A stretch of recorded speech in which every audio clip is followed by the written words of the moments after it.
ஒரு பெண்ணியவாதியாக இருக்கிறேன். இன்னைக்கு சவுக் சங்கரை அரெஸ்ட் பண்ணியிருக்காங்க. அவருக்கு என்ன தொழிலுன்னு கேட்டிங்கன்னா, இருக்கிற ஒவ்வொரு பெண்களையும் இழிவுபடுத்துறது மட்டும்தான் அவருடைய தொழில். அதாவது முதல்ல காவலர் பெண் காவலர்களை பற்றி இழிவுபடுத்தி பேசினார்.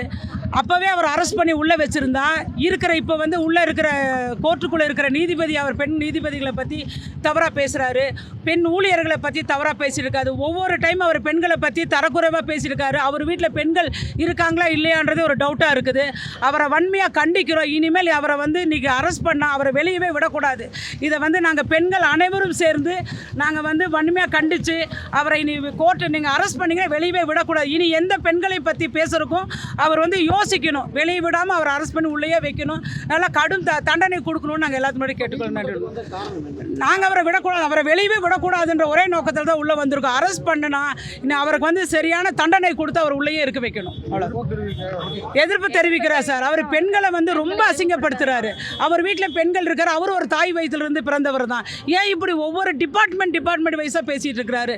ஃபஸ்ட்டு காவலரை பற்றி பேசினாங்க, பெண் காவலர்களை பற்றி பேசினாங்க. அப்போயும் யாரும் அரெஸ்ட் பண்ணல, விட்டுட்டாங்க. திருப்பி இப்போ பார்த்தீங்கன்னா பெண் நீதிபதிகளை பற்றி பேசுகிறாங்க, அரசு ஊழியர்களை பற்றி பேசுகிறாரு. அவர் தனிப்பட்ட பெண்களை மட்டுமே குறி வச்சு பேச காரணம் என்ன மோட்டிவேஷனில் அதை பேசுகிறாரு? அதுக்கு நாங்கள் கண்டனம் தெரிவிக்கிறோம். அவரை அரெஸ்ட் பண்ணால் இனி வெளியே விடக்கூடாது, பெயில் கொடுக்கக்கூடாது, அவர் உள்ளேயே போட்டு அடைச்சி வைக்கணும். இதுதான் நாங்கள் சொல்கிறோம் சார்.